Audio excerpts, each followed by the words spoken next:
Thank you everyone for joining my thesis defense. My project addresses exploitation in MSU's supply chains. The following is the layout for today's presentation.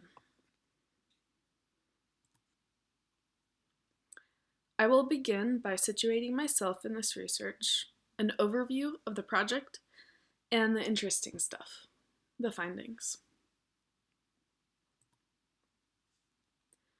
I situate myself in this project as is modeled in other decolonizing and activist scholarship. I am majoring in directed interdisciplinary studies, combining economics, political science, and sociology. I do this to gain a deeper understanding of inequality. I pursue a career in human rights, and I'm a white, middle-class, cisgender female. I am involved in local anti-human trafficking initiatives and am a peer educator mentor at the Voice Center to facilitate discussions on topics like bystander intervention and advocate for people impacted by sexual assault, relationship violence, stalking, and harassment. With all of my privileges, as I have many, I believe I have a responsibility to learn, listen, and amplify others' voices. It is my goal to challenge oppressive structures and help build a more just world. Given my experiences, I am interested in learning more about MSU's impact on human rights. That led to my research question. What are the obstacles and opportunities for ethical procurement practices at MSU? The goal of this research is to create change. I do this by analyzing related initiatives, reviewing policy and vendors, and conducting interviews. The significance of this project lies in the fact that exploitation is well documented in supply chains, yet it is often an invisible issue. There is a lack of research on exploitation in university supply chains, as well as MSUs. This project is aimed at partnership and collaboration, not blaming MSU or attacking, but working together to create change.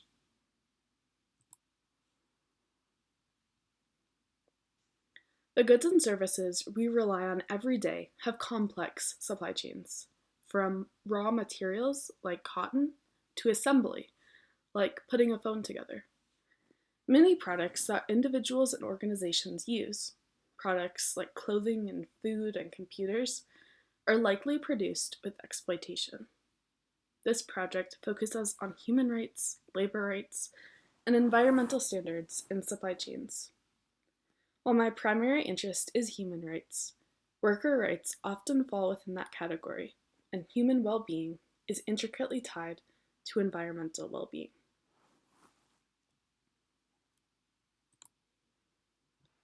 In order to understand our current reality, I provide a brief overview of activism and exploitation in supply chains. Exploitation has occurred in the production of goods and services for a very long time, and so has activism.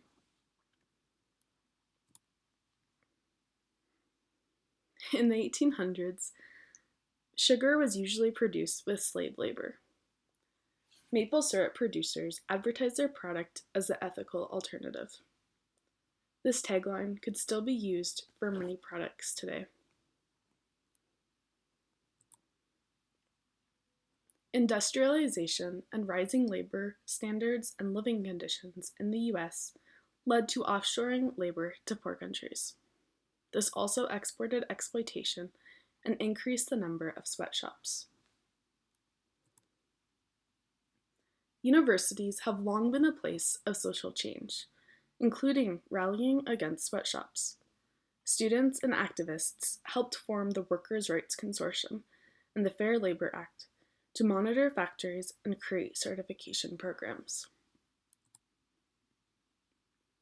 Recently, Harvard and the University of Michigan funded research positions to examine the risk of funding violations of rights via their purchases.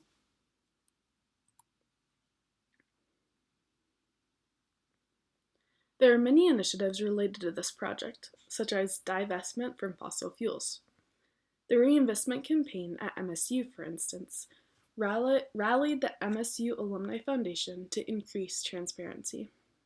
Like supply chain activists, they protest profits in the name of the destruction of humans and the environment. 3 central ideas serve as a theoretical background of this research.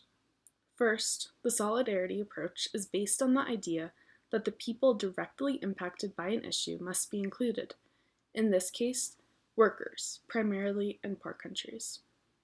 A researcher explains that the goal is not to simply abolish sweatshops, but to create a world in which workers can freely join independent labor unions that democratically represent them, because it is workers' right to organize and thereby exercise power, which serves as a guarantee of all other rights.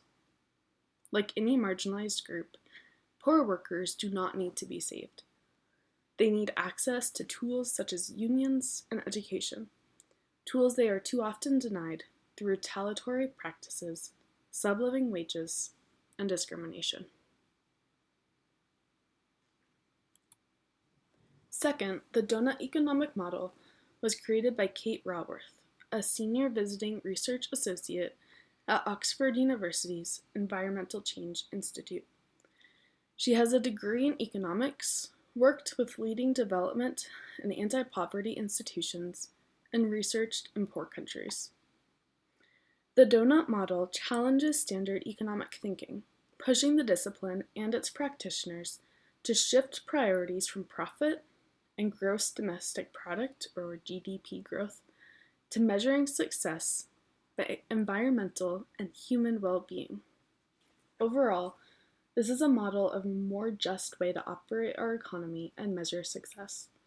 This type of structural change is core to this project. Third are theories about corporate responsibility. Sustainable supply chain management, corporate social responsibility, and corporate social performance developed around 1990 to address supply chain ethics. They measure social, environmental, and economic performance, or the triple bottom line. These models define a corporation's social responsibility as legal, economic, ethical, and philanthropic. There is some skepticism whether corporations use corporate social responsibility as a symbolic marketing tool, and if these efforts really make a difference. Private procurement often drives the conversation, and public procurement by governments and universities like MSU have similar drivers: low cost and appealing to stakeholders, in this case, taxpayers.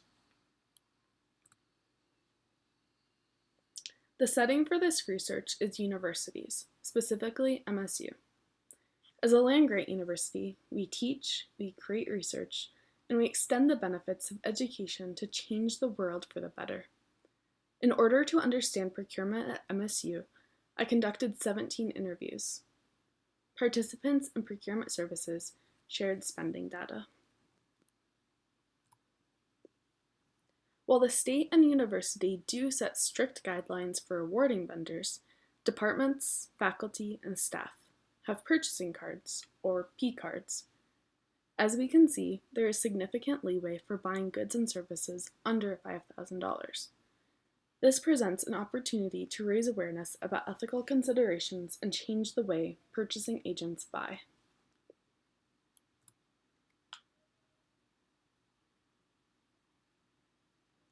I conducted 17 interviews and facilitated education initiatives. This diagram represents how I connected with each interviewee and set up events.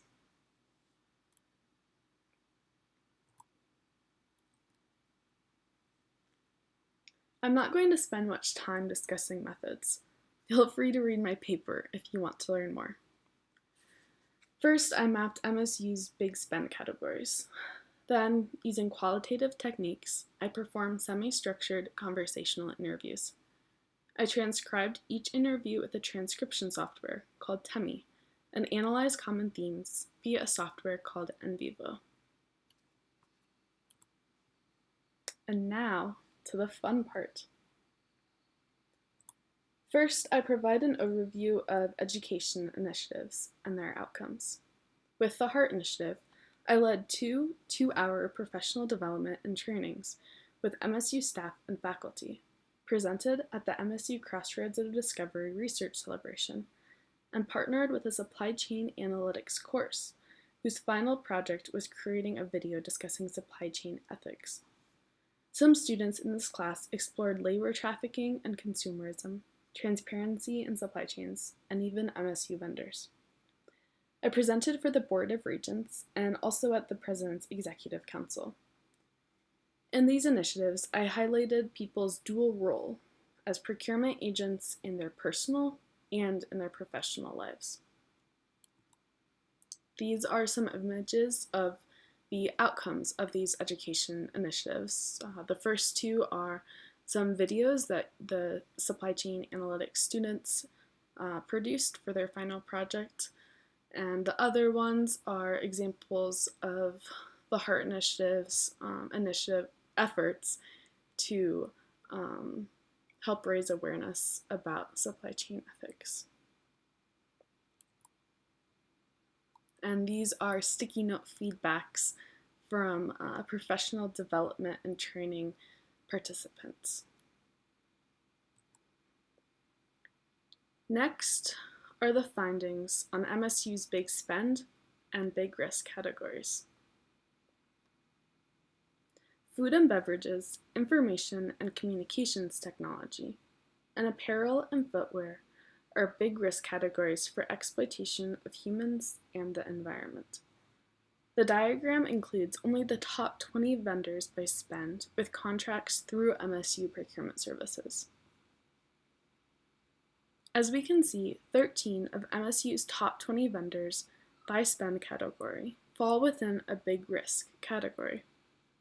Out of the $11 million MSU spends on these top 20 vendors, 65% is allocated to vendors in a big risk category. The largest big risk category by spend within MSU's top 20 vendors is information and communications technology, which is highlighted in yellow. Violations can occur in the extraction of raw materials like coltan, used in computers and phones, as well as during their assembly. In 2014, Verite, an international non-governmental organization, reported 28% of all workers and 1/3 of foreign workers in Malaysia's electronic industry were in forced labor conditions. An astonishing 94% of foreign workers' passports were confiscated by their employer, violating Malaysia and international law. MSU spends over $500,000 on food and beverage within its top 20 vendors, which is represented in green. Importantly, not included in this chart is a Montana University system and MSU contract with Cisco that stands at nearly $5.7 million. Food and beverages are a sector in which exploitation is likely to occur. From coffee and shrimp to wheat and avocados, people are forced to grow, are not paid an agreed upon wage to harvest, and face harassment and violence when transporting food and beverages. Additionally, 2 of MSU's top 20 vendors supply apparel and footwear, totaling $1.3 billion and represented in blue. Since these values only include contracts through MSU Procurement Services, they represent only a fraction of MSU spending on apparel and footwear. The MSU bookstore, athletics, and departments, as well as MSU-affiliated groups such as fraternities, sororities, and student groups, all procure apparel and footwear with money either allocated by MSU or otherwise representing the university. Out of all of the big risk categories, apparel is likely the industry most associated with exploitation. The term sweatshop evokes images of overworked, underpaid workers in dangerous conditions in poor countries. Indeed, poor women comprise a majority of the garment workforce and often face harassment, retaliation for unionizing, excessive working hours, lack of protective gear, and inadequate pay. Disasters like the collapse at Rana Plaza in Bangladesh can lead to awareness and improvements. However, the fact remains that exploitation is the norm in the apparel industry. Now I will explore 4 MSU vendors in a bit more depth. Due to a lack of data on many of the top 20 contracted vendors, I look at large, well-known brands, of course with the exception of Coliseum Athletics. Generally, more accurate and reliable information on corporations' human and environmental impact is needed, as increased transparency helps consumers like MSU make informed decisions and provides a benchmark for corporations to acknowledge and improve. MSU, too, must first know where it stands if it is to effectively change its practices. For technology, I examined Dell. MSU has a contract with Dell, evidenced by Dell computers around campus. Their 2019 net revenue was $90 billion, and they are a global leader in tech. However, their supply chain is not very transparent, and they are not ranked by Know the Chain, which is a large organization that ranks different companies within the big risk sectors. Past research called Dell an environmental laggard. I also looked at Cisco in the tech category. We are using Cisco's technology right now via WebEx. They earned $51 billion in 2019. Know the Chain scored Cisco a 51 out of 100 for their efforts to eradicate forced labor in their supply chains. This puts them 9th best of the 40 companies Know the Chain ranks. Cisco faces a lawsuit in which Chinese plaintiffs claim that Cisco's products facilitated torture and other human rights abuses by the Chinese government. Not to be confused with Cisco is Cisco, a global distributor of food and beverages. They earned $55 billion in 2019. The corporate human rights benchmark ranks Cisco between 10 and 20% for their corporate human rights performance. A perfect score is 100%. Cisco scores notably low on performance, company human rights practices, and transparency. Procurement Services recommended I interview Cisco Foods since they are a Montana University system and MSU vendor. Shortly before the interview was scheduled to begin, the Vice President of Merchandising for Cisco Montana canceled the interview. He said via email, "Since this is recorded and Cisco will be specifically mentioned, I do not believe legally we can comment on human rights of our supplier and environmental standards in Cisco's supply chain." No one responded to an offer to anonymize Cisco or to forgo audio recording.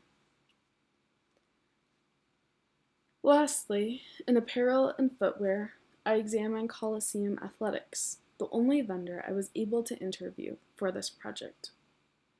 They are licensed with 450 universities in the U.S. and are a member of the Fair Labor Association. An audit by the Fair Labor Association in 2017 to assess Coliseum's labor compliance program noted that since the corporation became a FLA participating company in 2014, it has continually developed higher standards for its labor compliance program. As for all corporations within the big risk sector, Coliseum does have room to improve. The FLA lists 5 recommendations for improvement, namely improving monitoring and evaluation mechanisms, training, and dialogue with factory management. It is crucial that MSU's vendors are aware of the risk and act to ensure their products are not produced with exploitation. Next are the interviews. First and foremost, it is critical to note that this project significantly benefited from the input and willingness of MSU staff and other experts to participate. A huge thank you to all participants. It is necessary to underscore once again that exploitation in MSU supply chains is a structural issue that goes well beyond individual procurement agents' decisions, university and state policy, and further even to social, economic, and political institutions. Thus, exploitation in MSU supply chains is not caused by incompetent or heartless employees. In fact, virtually every participant indicated that ethical consumption is important to them on a personal level. MSU procurement agents are part of a system that does not prioritize human rights and environmental standards.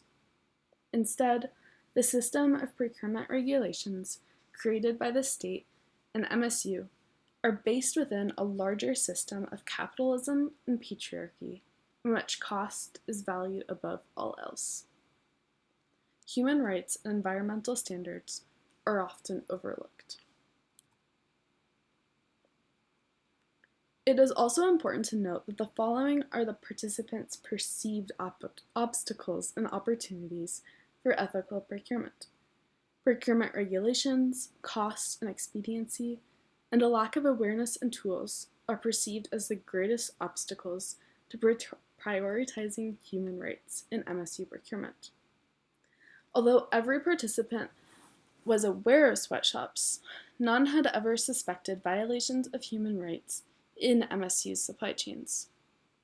In general, participants considered environmental sustainability in their role more than they consider human rights.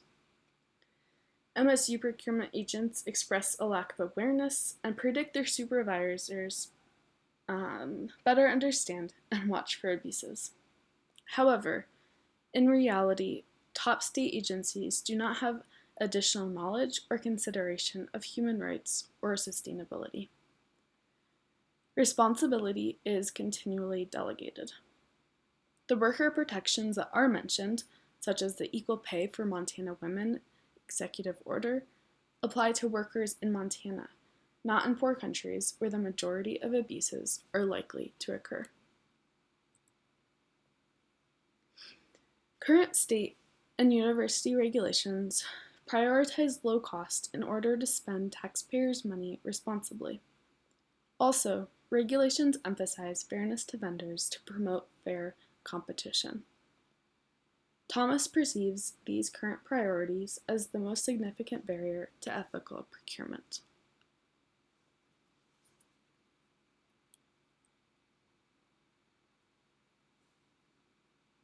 Additionally, current regulations do not mandate any agent in the procurement system to evaluate a potential or existing vendor's human or environmental impact.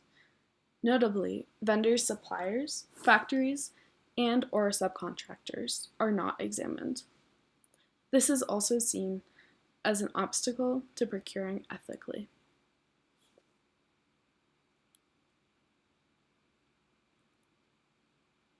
Procurement regulations prioritize low cost.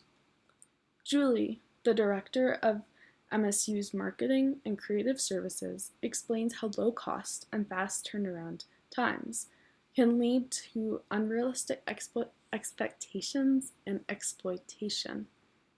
That's a tongue twister.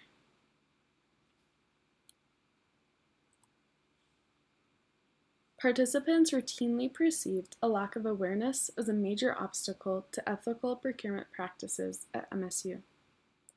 This mirrors the findings of other research looking at barriers to sustainable procurement. While many participants noted ethical procurement is important to them personally, they do not have the knowledge or tools to evaluate a company. Increased transparency and training were often suggested as remedies.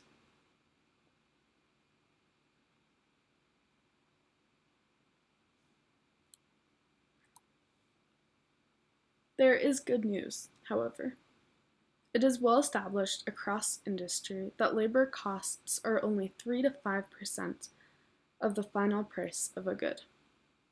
Sowing Hope notes that as long as a brand prioritizes low prices, no matter the human cost, factories that make improvements will continue to be uncompetitive. This means that doing the right thing, prioritizing humans and the environment, must be the goal of business if our capitalist system is to succeed in ways that matter. Unrealistic expectations certainly do lead to exploitation. However, in reality, expectations are too low. Workers should be paid a living wage and treated with dignity, and the environment should be respected. A model of these high and realistic expectations is Altagracia, a company that many participants mentioned. Altagracia is one of the only living wage garment factories in the world. It's based in the Dominican Republic, and it is modeled to promote worker well-being and a living wage. Additionally, university practices can incentivize human rights. Take the University of Connecticut. They incentivize human rights by granting lower royalty rate to corporations accredited with the Fair Labor Association. 8 of the 34 corporations that the University of Connecticut charges royalty rates are eligible for this improved rate due to FLA accreditation. Providing financial incentives to respect human rights and opportunities to opt into higher standards are valuable tools for MSU moving forward. Thus, while most participants perceived cost as an obstacle to ethical procurement, a change in perspective can reveal cost as an opportunity. The price of a product or the value of a contract does not represent the true cost of a product or a service. Humans and the environment must be entered into the equation and valued above profit. Despite state and university regulations promoting fairness and Montanans' labor rights, it is clear that MSU has the potential of funding violations of human rights. This breaks law at the international, national, and state level. A contracted MSU vendor may not know where their product is made due to a web of subcontractors and factories, but this is not an excuse for exploitation in their supply chains. Transparency is a necessary step for ethical supply chains at MSU and beyond. It could be argued that this project focuses on a consumerist, capitalist narrative. However, the goal of this project is not to promote consumerism, but to challenge the status quo disposability of people and products. Humans and the environment extend beyond their market value, and exploitation certainly occurs in other spheres. Based on my project, I have a few recommendations for work at MSU. Most importantly, establish a full-time, paid ethical procurement specialist position at MSU and at the state of Montana to help lead trainings, work with vendors, collaborate with on-campus stakeholders, further map big spend and big risk categories, and conduct further research into best practices at universities. Also very important is to incentivize transparency. Also incentivize ethical procurement via improved contract terms, like at the University of Connecticut. Also mandate training, continue partnerships, and engage students via classes, student groups, and internships. And of course, increasing signage at the MSU bookstore.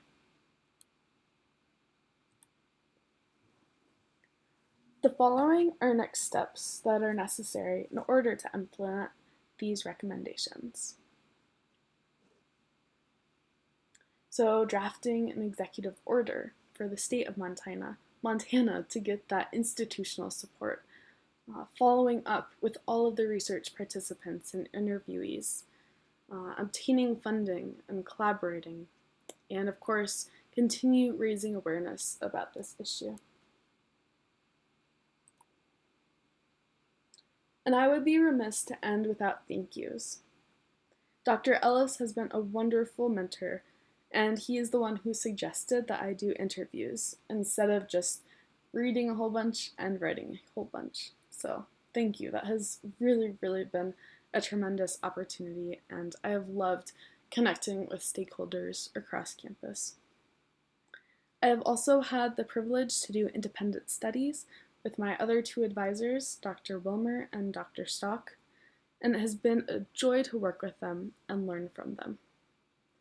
And my mom, who I lovingly call MoMA, is incredible moral support and is always open to editing and brainstorming. And you, I'm grateful that you find this interesting too. I appreciate your support, and I hope that you will think differently about the goods and services you use, and the goods that the university purchases. All right, I will post some sources and paper link in addition to this recording. Feel free to reach out if you have any questions or ideas, and I hope that we can together get funding for a position and make the changes at MSU that need to happen. Thank you.